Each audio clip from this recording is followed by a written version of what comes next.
దీపం పెట్టినప్పుడు చదివే శ్లోకంలో ఇది ఉందండి బాబు, అది చెప్పడవడను. దీపం పెట్టు, 100 దీపాలు పెట్టు, 1,00,000 దీపాలు పెట్టు, 1,00,000 దీపాలు పెట్టు. సాధ్యం త్రివర్త సంయుక్తం వన్యనా యోజితం ప్రియం గృహాణ మంగళం దీపం త్రైలోక్య తిమిరాపకం.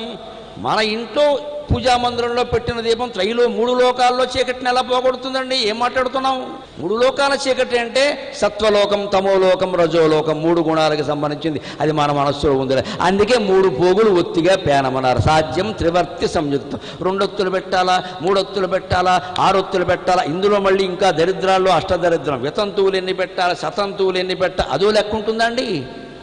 ఈ వితంతువులు ఏమైనా మొగుళ్ళు చంపేశారా బలవంతంగా? నాకు అర్థం కాదు. వాళ్ళంతా పాపాత్ములుగా ఎందుకు చూడాలి అసలు?